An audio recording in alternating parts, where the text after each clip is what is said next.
আরে পারতাম যদি ভুলতে রে তোর কাজল কালো চোখ, আমার দিন কাটতো রঙিন হয়ে, থাকতো না আর দুঃখ।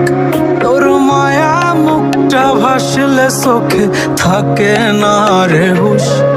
আমি বলবো কি হয় নিজেই হারাই তোর